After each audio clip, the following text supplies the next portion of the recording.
প্রাচীনকালে এক বিশাল শহরে এক অত্যন্ত সুন্দরী রাজকুমারী বাস করত যা এক বৃদ্ধা রানী দ্বারা শাসিত হতো। বহু সেরা যুবক রাজকুমারীকে বিবাহ করার জন্য এসেছিল, কিন্তু রানী এই বিবাহ চাইতেন না, যাতে স্বামী তার বদলে রাজা হওয়ার দাবি না করে।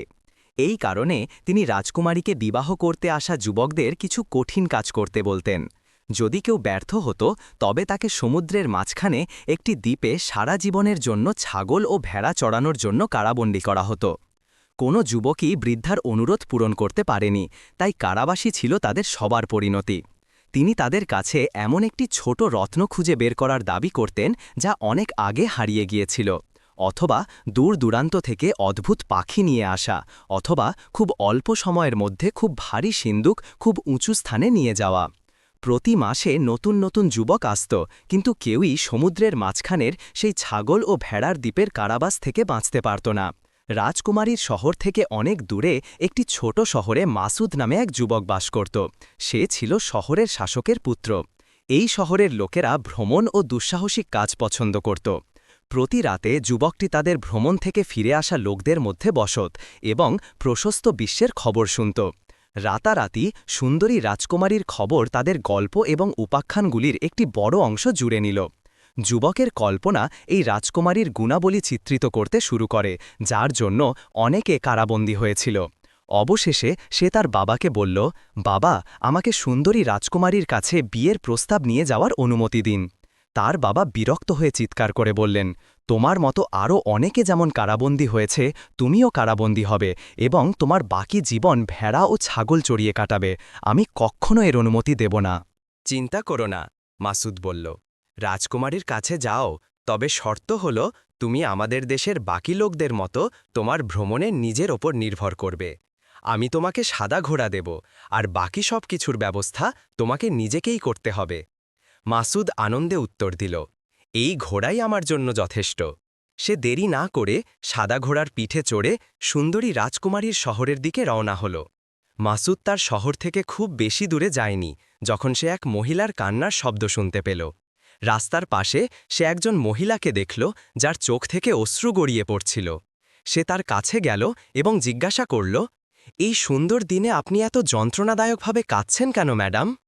মহিলাটি তার দুঃখিত মুখ তুলে মাসুদের দিকে তাকাল এবং হঠাৎ তার দৃষ্টি ঘোড়ার ওপর স্থির হল এবং সে চিৎকার করে বলল, এটি সাদা, সম্পূর্ণ সাদা, এর সাদার সাথে অন্য কোনো রং মেশেনি। যুবকটি বিভ্রান্ত হয়ে জিজ্ঞাসা করল, এর মানে কি? মহিলাটি ঘোড়ার দিকে তাকিয়ে উত্তর দিল, আমি আমার ছেলেকে নিয়ে হাঁটছিলাম, তখন এক দৈত্য আমার উপর আক্রমণ করে এবং তাকে আমার কাছ থেকে ছিনিয়ে নেয়। মাসুদ বলল, এই দুষ্টু লোকটা কোথায় গেল? আমি তার সাথে যুদ্ধ করতে যাব।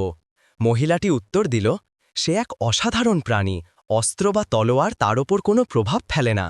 একটি জিনিসই তাকে আমার ছেলেকে ফিরিয়ে দিতে বাধ্য করবে, তা হল আমি যদি সম্পূর্ণ সাদা ঘোড়ায় চড়ে একা তার কাছে যাই। আমি ভেবেছিলাম এমন ঘোড়ার কোনো অস্তিত্ব নেই। মাসুদের মন মহিলাটির দুঃখজনক পরিস্থিতিতে গলে গেল এবং সে তার ছেলের জন্য তার ব্যাকুলতা অনুভব করল। কোনো দ্বিধা ছাড়াই মহিলাটি অবাক হয়ে দেখল যে যুবকটি তার ঘোড়া থেকে লাফিয়ে মাটিতে নামল এবং তার শক্তিশালী বাহু দিয়ে তাকে তুলে ঘোড়ার পিঠে বসিয়ে দিল। সে বলল, তোমার ছেলের কাছে যাও, আল্লাহ তোমার সহায় হন। এরপর সে ঘোড়াকে খোঁচা দিল এবং ঘোড়াটি তার আরোহীকে নিয়ে ছুটল। এখানে একটি অদ্ভুত ঘটনা ঘটল। মাসুদ দেখল যে ঘোড়া এবং তার আরোহের চারপাশে একটি আলো জ্বলছে, যা তারা যত দূরে যেতে লাগল তত তীব্র হতে লাগল। হঠাৎ আরোহী ঘোড়াটিকে থামালেন এবং মাসুদের দিকে মুখ ফেরালেন। তার মুখমণ্ডল সুখ, মহত্ব এবং সৌন্দর্যে উজ্জ্বল ছিল। মিষ্টি সঙ্গীতের মতো কণ্ঠে তিনি বললেন, তোমার শহরে ফিরে যেও না হে ভালো যুবক, তুমি তোমার পথে 5টি অদ্ভুত বিস্ময়ের সম্মুখীন হবে। হঠাৎ তিনি একটি সাদা কুয়াশার মধ্যে অদৃশ্য হয়ে গেলেন। মাসুদ বুঝতে পারল না এটা স্বপ্ন ছিল নাকি সত্যি, এবং সে জানতে পারল না যে মহিলাটি মানুষ ছিল নাকি কোনো দয়ালু ফিরেশতা। তবে নিশ্চিত ছিল যে তার ঘোড়াটি অদৃশ্য হয়ে গেছে। ঘোড়া ছাড়া পথটি দীর্ঘ এবং কঠিন ছিল, সেখানে আরোহণ করা অসম্ভব ছিল। তবুও মহিলাটি উচ্চারিত শেষ কথাগুলি তাকে এক বিশাল শক্তি, প্রচণ্ড উদ্দীপনা এবং সীমাহীন সংকল্পে ভরিয়ে দিল। যুবক মাসুদ তার বাবার সিদ্ধান্ত অনুযায়ী তার ভ্রমণের সমস্ত বিষয় নিজেই পরিচালনা করার জন্য কোনো অনুচর নিয়ে ভ্রমণ শুরু করেনি। কিন্তু যখন সে নিজেকে হেঁটে চলতে দেখল, তখন সে ভাবল, আমার পথে অনুচর সংগ্রহ করা উচিত। সে ফিসফিস করে নিজেকে বলল, এটা অদ্ভুত যে রাস্তাগুলি টিলাগুলির চারপাশে বেঁকে গেছে, এবং এই প্রথমবার আমি দেখছি যে একটি টিলা রাস্তার মাঝখানে দাঁড়িয়ে আছে। সে সেদিকে গেল এবং একটি অদ্ভুত জিনিস লক্ষ্য করল। সেটির চূড়া নিয়মিতভাবে ওপরে নিচে উঠছিল এবং নামছিল, যেন কোনো ব্যক্তি শ্বাস নিচ্ছে। শীঘ্রই মাসুদ নিজেকে একটি বিশাল পুরুষের সামনে দেখতে পেল, যে চিত হয়ে শুয়ে ঘুমাচ্ছিল। লোকটি এত মোটা ছিল যে দূর থেকে তার বিশাল পেট একটি ছোট টিলার মতো দেখাচ্ছিল। মাসুদ অবাক হয়ে সেই শরীরটার দিকে তাকিয়ে রইল। সে বলল, হে বিশাল পুরুষ, তুমি এখানে কি করছ? লোকটি তার বিশাল মুখ খুলল এবং উত্তর দিল, আমি ঘুমাচ্ছিলাম, কারণ আমি খাচ্ছিলাম না। হয় আমি খাই, না হয় আমি ঘুমাই। এখন আমি আরও খাবারের প্রয়োজনে জেগে উঠেছি। যুবক মাসুদ বলল, এই সকালে তুমি কি খেয়েছ? মোটা লোকটি দুঃখের সাথে উত্তর দিল, শুধু 3টি গরু এবং 100 রুটি। মাসুদ বিস্ময়ে মুখ হা করল এবং কি উত্তর দেবে বুঝতে পারল না। লোকটি তার বিস্ময় লক্ষ্য করে তাড়াতাড়ি তার কথা শেষ করল। আশ্চর্য হইও না, দেখো। মোটা লোকটি একটি গাছের দিকে গেল এবং তার চারপাশে তার বাহু জড়িয়ে ধরল এবং সহজে গাছটিকে মাটি থেকে উপড়ে ফেলল এবং তার বগলের নিচে নিয়ে গেল। মাসুদ তার বিস্ময় থেকে জেগে ওঠার আগেই লোকটি তার দ্বিতীয় বাহু বাড়িয়ে আরেকটি গাছ উপড়ে ফেলল এবং তারপর 2টি গাছ বহন করে নাচতেও গান গাইতে শুরু করল। মাসুদের বিস্ময় উচ্চ হাসিতে পরিণত হল এবং মোটা লোকটি হেসে উত্তর দিল, এই সব শক্তি উপভোগ করার জন্য আমাকে এই সমস্ত খাবার খেতে হয়। মাসুদ ভাবল, কেন আমি এই লোকটিকে বন্ধু এবং অনুচর হিসাবে গ্রহণ করব না? তারপর সে তার দিকে তাকিয়ে জিজ্ঞাসা করল, আপনি কি এই এলাকায় কোনো কাজ করেন? শক্তিশালী মোটা লোকটি উত্তর দিল, আমি এমন একটি জায়গা খুঁজছি যেখানে প্রচুর খাবার আছে। মাসুদ বলল, কেন তুমি আমার সাথে ভ্রমণ করছো না? হয়তো আমরা একসাথে সেই জায়গাটি খুঁজে পাব। লোকটি উত্তেজিত হয়ে উত্তর দিল, এটি একটি আশ্চর্যজনক ধারণা। এইভাবে খুব মোটা, খুব শক্তিশালী লোকটি যুবক মাসুদের সাথে রাজকুমারীর শহরের পথে রওনা হল। হঠাৎ মাসুদের চোখের সামনে শক্তিশালী মোটা লোকটির চারপাশে একটি জ্যোতির্ময় আভা জ্বলে উঠল। হঠাৎ তারা একটি প্রচণ্ড বাতাস অনুভব করল, যা প্রায় তাদের বাতাসে উড়িয়ে নিয়ে যাচ্ছিল।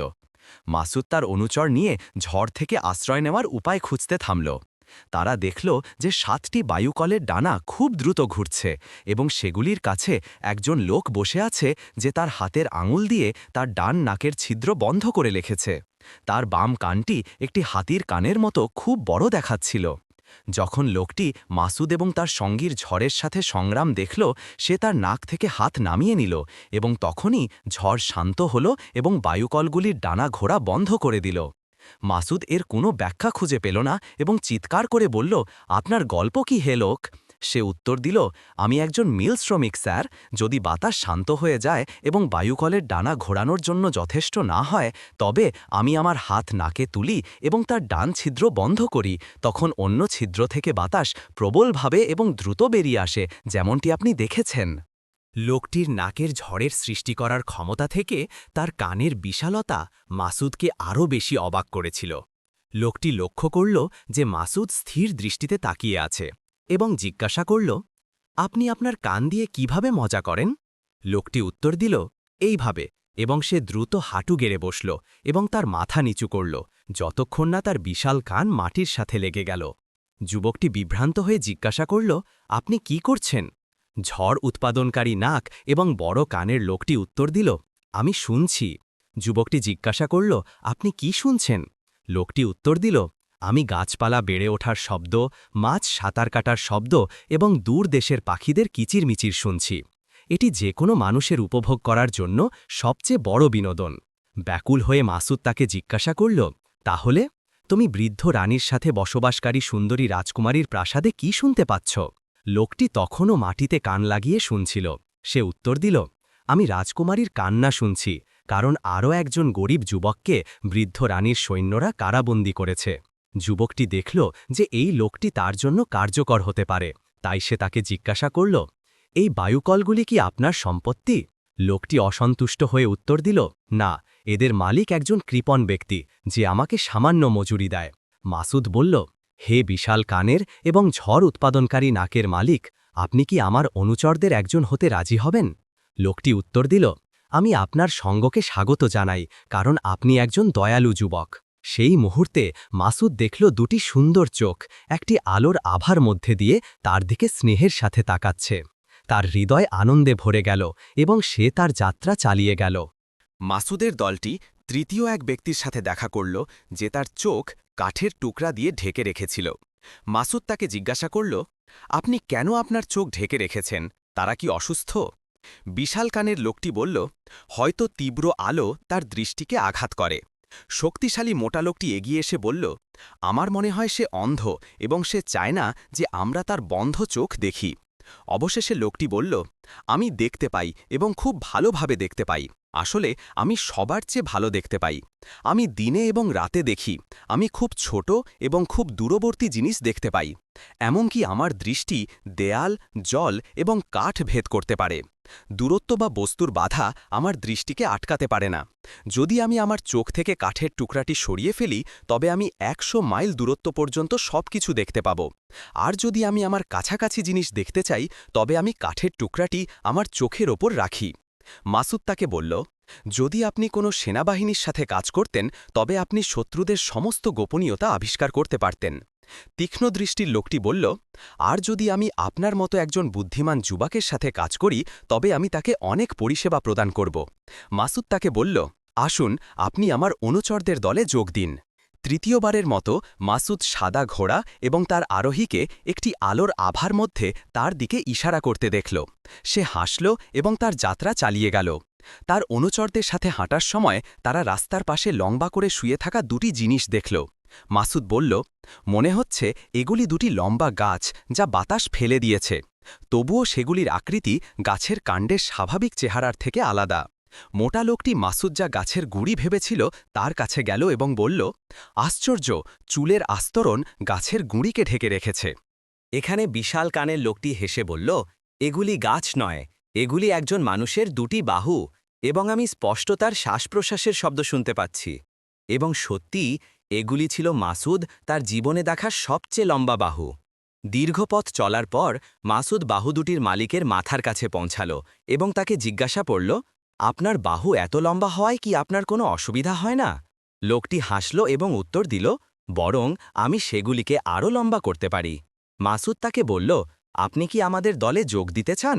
লম্বা বাহুযুক্ত লোকটি, যে সেগুলিকে আগের চেয়ে ছোট করে তুলেছিল, উত্তর দিল, আমি রাজি, কিন্তু আমাকে সবসময় আপনাদের থেকে এগিয়ে থাকতে হবে।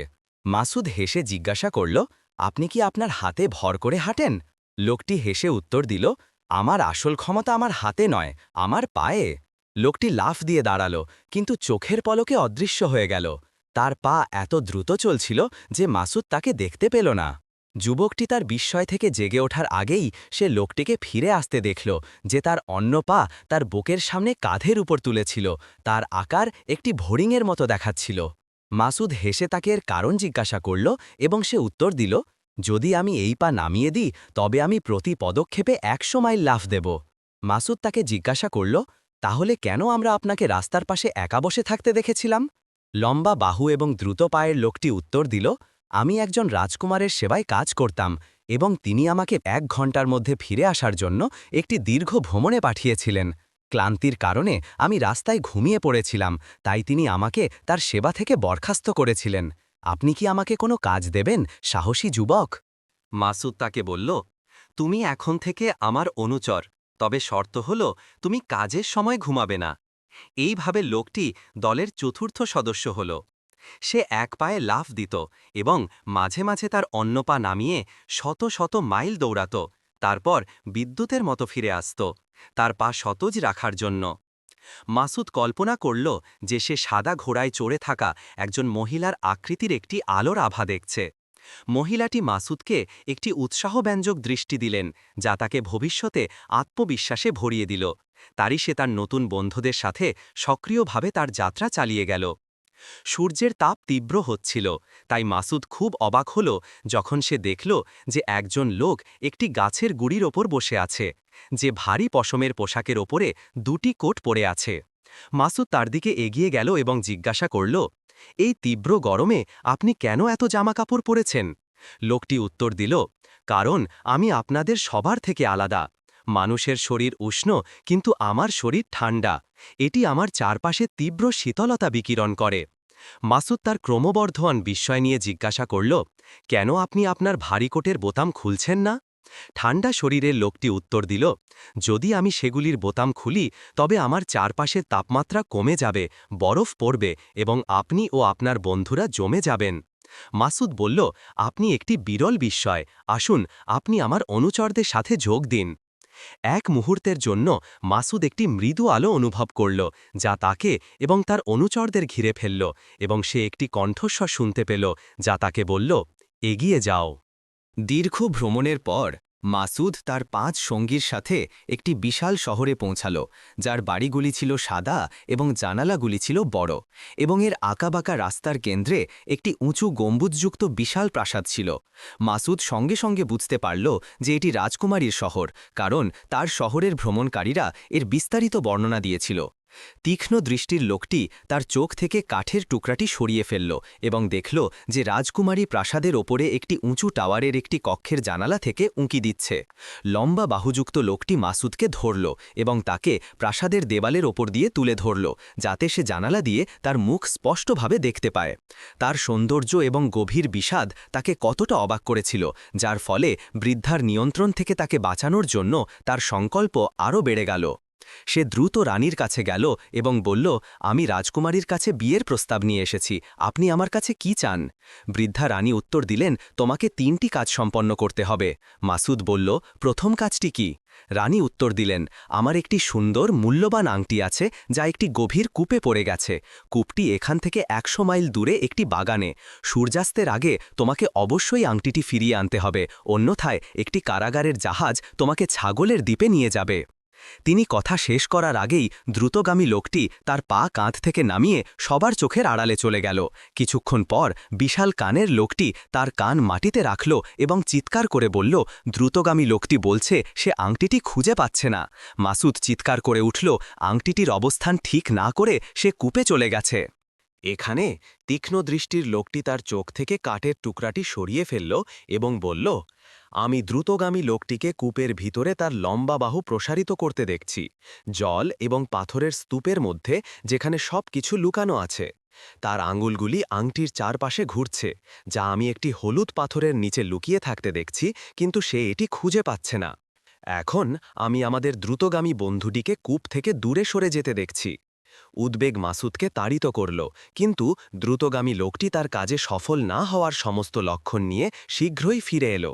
তবে তীক্ষ্ণ দৃষ্টির লোকটি শীঘ্রই তাকে আংটির অবস্থান বর্ণনা করল, তাই দ্রুতগামী লোকটি দেরি না করে কূপে ফিরে গেল।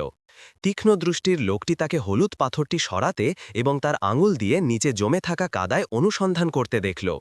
শীঘ্রই সে আংটিটি আঙুলের মধ্যে নিয়ে তার বাহু বের করল। মাসুদ নিশ্চিত ছিল যে লোকটি দ্রুত ফিরে আসবে, তাই সে তার বন্ধুদের সাথে গল্প করে সময় কাটাতে বসল। হঠাৎ সে লক্ষ্য করল যে সূর্যের চাকতিটি লাল হতে শুরু করেছে, কিন্তু দ্রুতগামী লোকটি ফেরেনি। তীক্ষ্ণ দৃষ্টির লোকটি তার চোখ থেকে কাঠের টুকরাটি সরিয়ে চিৎকার করে উঠল, আমি তাকে দেখছি, সে কূপের পাশে একটি কমলা গাছের নিচে বসে ঘুমিয়ে পড়েছে। এখানে মাসুদ চিৎকার করে উঠল, তাকে এখনই জাগাতে হবে, সূর্য অস্ত যাচ্ছে। ঝড় উৎপাদনকারী নাকের লোকটি তাড়াতাড়ি তার নাকের ছিদ্র বন্ধ করল এবং সঙ্গে সঙ্গে একটি প্রচণ্ড বাতাস কূপের দিকে ছুটে গেল। বাতাস জোরে কমলা গাছটির ডালপালা ঝাঁকাতে লাগল, যার নিচে দ্রুতগামী লোকটি ঘুমিয়েছিল, এবং একটি বড় কমলা সরাসরি তার নাকের ওপর পড়ল। সে আতঙ্কিত হয়ে লাফিয়ে উঠল এবং তার বিশাল পদক্ষেপ নিয়ে দ্রুত মাসুদের কাছে ফিরে এলো।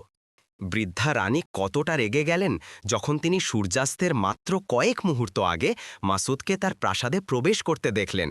সে তার সুন্দর মূল্যবান আংটিটি তার আঙুলের মধ্যে ধরে আছে এবং হাসিমুখে বলছে, নিন ম্যাডাম, এই আপনার হারানো আংটি। চতুর মাসুদ এটি আপনার জন্য এনেছে। যখন রানী একা ছিলেন তখন তিনি রাগান্বিত হয়ে ভাবলেন, আমাকে অবশ্যই এমন একটি নতুন কঠিন কাজ খুঁজে বের করতে হবে যা দিয়ে আমি এই অদ্ভুত যুবককে পরাজিত করতে পারি। তিনি ভাবতে লাগলেন এবং সারা রাত ঘুমাতে পারলেন না, কারণ তিনি অনেক চিন্তা করেছিলেন। পরের দিন সকালে রানী মাসুদকে ডেকে পাঠালেন এবং বললেন, আপনার দীর্ঘ ভ্রমণের পরে আপনার খুব ভালো খাবারের প্রয়োজন হবে। প্রাসাদের কাছে একটি খোঁয়াড়ে আমার 30টি গরু আছে। সূর্যাস্তের আগে আপনাকে সেগুলি খেতে হবে। মাসুদ তাকে জিজ্ঞাসা করল, আপনি কি আমাকে অনুমতি দেবেন যে আমার অনুচর যিনি আমার জন্য রান্না করবেন তিনি আমার সাথে খাবার ভাগ করে নেবেন? রানী ভাবলেন যে 500 জন লোকও এত সংখ্যক গরু খেতে পারবে না, এবং তারপর বললেন, আমি রাজি যে কেবল আপনার সেই অনুচরই খাবে। মাসুদ তার বন্ধুদের কাছে ফিরে এলো এবং মোটা লোকটিকে খোঁয়াড়ে তার সাথে যেতে বলল। লোকটি দ্রুত সব গরু খেয়ে ফেলল। সে রানীর সমস্ত মুরগিও খেল এবং তার জন্য একটি হাঁস বা রাজহাঁসও রাখিম না। তারপর সে রুটি খেতে লাগল যতক্ষণ না প্রাসাদটি সমস্ত খাবার থেকে খালি হয়ে গেল। দুপুরের খাবারের সময় হল। রানী গেলেন এবং টেবিলের সামনে বসলেন এবং দীর্ঘ সময় ধরে খাবারের জন্য অপেক্ষা করলেন। তার অপেক্ষা বৃথা গেল। তখন তিনি রাঁধুনিকে ডেকে পাঠালেন এবং রাগান্বিত হয়ে জিজ্ঞাসা করলেন, খাবার কেন পরিবেশন করা হয়নি? রাঁধুনি উত্তর দিল, সব গরু, মুরগি এবং অন্যান্য খাবার শেষ হয়ে গেছে, খাওয়ার মতো আর কিছুই অবশিষ্ট নেই।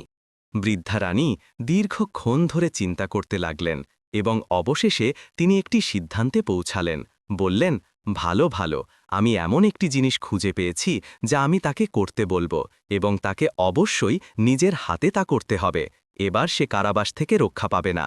তৃতীয় দিনে রানী মাসুদকে ডেকে পাঠালেন এবং বললেন, আমি আশা করি আপনি আজ আমার সাথে দুপুরের খাবার খাওয়ার আমন্ত্রণ গ্রহণ করবেন। আমার মনে হয় খাবারের পরে আপনি রাজকুমারীর সাথে বসতে পছন্দ করবেন। তিনি সঠতার সাথে যোগ করলেন, আপনাকে অবশ্যই সতর্ক থাকতে হবে যাতে রাজকুমারী আপনার দৃষ্টির বাইরে না যান। আর যদি সূর্যাস্তের সময় রাজকুমারী আপনার সাথে না থাকেন তবে আপনার কারাবাস অনিবার্য। মাসুদ উৎসাহের সাথে উত্তর দিল, তিনি কখনোই আমার দৃষ্টির বাইরে যাবেন না, এবং সে দ্রুত তার সেরা পোশাক পরে খাবারের কক্ষে গেল। পরিচারকরা বিভিন্ন ধরনের খাবার এবং পানীয় পরিবেশন করতে লাগল, এবং সেই অতিথির প্রতি আতিথেয়তা বাড়িয়ে দিল যে রানীর দুটি কঠিনতম অনুরোধ সম্পন্ন করেছিল। রানী একটি মুহূর্তের সুযোগ নিলেন যখন মাসুদ একজন পরিচারকের কাছে এক গ্লাস জুস চাইল, এবং তিনি সেই গ্লাসে একটি চেতনানাশক গুঁড়ো রাখলেন। রাজকুমারী সমুদ্রের দিকে মুখ করা একটি জানালার পাশে বসলেন। আলো তার মুখে প্রতিফলিত হওয়ায় তাকে অত্যন্ত সুন্দর এবং উজ্জ্বল দেখাচ্ছিল। মাসুদ রাজকুমারীর পাশে তার আসনে বসল এবং তারা কথা বলতে শুরু করল। বৃদ্ধা রানী তাদের ছেড়ে চলে গেলেন। রাজকুমারী কতটা খুশি ছিলেন এবং মাসুদ কতটা আনন্দিত ছিল, কিন্তু তা বেশিক্ষণ স্থায়ী হল না। মাসুদ তার চোখের পাতা ভারী অনুভব করতে লাগল এবং সে তার চোখ খোলা রাখতে পারল না। শীঘ্রই সে সেগুলি বন্ধ করে দিল এবং গভীর ঘুমে তলিয়ে গেল। যখন সে চেতনানাশক গুঁড়োর প্রভাব দূর হওয়ার পরে চোখ খুলল, তখন রাজকুমারী সেখানে ছিলেন না। মাসুদ যখন ঘুমে তলিয়ে গিয়েছিল, তখন রানী সেই সুযোগ নিয়ে রাজকুমারীকে তার কাছ থেকে অনেক দূরে সরিয়ে নিয়ে গিয়েছিলেন। সূর্যাস্তের আর 1 ঘন্টার বেশি বাকি ছিল না। মাসুদ কক্ষের জানালার দিকে ছুটে গেল এবং বাইরে তাকাল। সে দূর থেকে মোটা লোকটিকে দেখতে পেল এবং বিভিন্ন বাক্যে তাকে ইঙ্গিত করতে ও চিৎকার করতে লাগল, কিন্তু লোকটি তাকে দেখতে পেলেও শুনতে পেল না। মোটা লোকটি বিশাল কানের লোকটির কাছে ছুটে গেল এবং তাকে সতর্ক করল। এখানে লোকটি তার বড় কান মাটিতে রাখল এবং মাসুদকে বলতে শুনল, রাজকুমারী অদৃশ্য হয়ে গেছেন, সূর্যাস্তের আগে তাকে ফিরিয়ে আনতে হবে, আমাকে সাহায্য করুন, আমি এখনই এই কক্ষ থেকে বের হতে চাই। বিশাল কানের লোকটি এই সাহায্যের জন্য আহ্বান তার অনুচরদের কাছে পৌঁছে দিল। লম্বা বাহুযুক্ত লোকটি দ্রুত তার বাহু লম্বা করে মাসুদকে জানালা দিয়ে নিচে নামিয়ে দিল।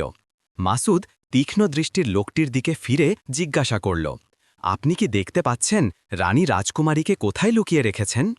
তীক্ষ্ণ দৃষ্টির লোকটি তার চোখ থেকে কাঠের টুকরাটি সরিয়ে এখানে ওখানে তাকাল, তারপর তার দৃষ্টি সমুদ্রের দিকে স্থির করল এবং বলল, তিনি তাকে সেই দূরবর্তী দ্বীপে একটি ফাঁপা গাছের ভিতরে লুকিয়ে রেখেছেন এবং তাকে কাঁদতে ছেড়ে দিয়েছেন।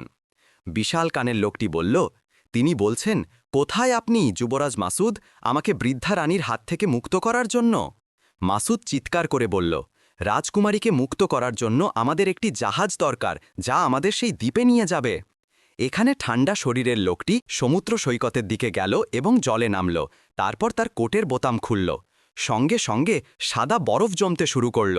দলটি দ্রুত তার ওপর দিয়ে দ্বীপে গেল। মাসুদ ফাঁপা গাছটির দিকে গেল এবং রাজকুমারীকে তার সংকীর্ণ কারাগার থেকে বের করে আনল। তারপর সে দ্রুত তার অনুচরদের সাথে প্রাসাদে ফিরে এলো।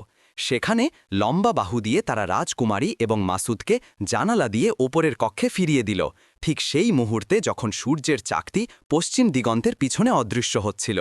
তারা দুজনেই তাদের আসনে বসল। ঠিক তখনই দরজা খুলল এবং রানী প্রবেশ করলেন। মাসুদ ঘুমিয়ে পড়ার আগে রাজকুমারীকে তার জায়গায় দেখে তিনি কতটা বিস্মিত এবং রাগান্বিত হয়েছিলেন, কিন্তু তিনি তার রাগ চেপে গেলেন এবং কিছুই বললেন না। মাসুদ হাসি মুখে রানীকে বলল, আমরা একটি ভালো সময় কাটিয়েছি। এই সময় আমরা অনেক কিছু নিয়ে কথা বলেছি, যেমন দ্বীপ এবং ফাঁপা গাছ।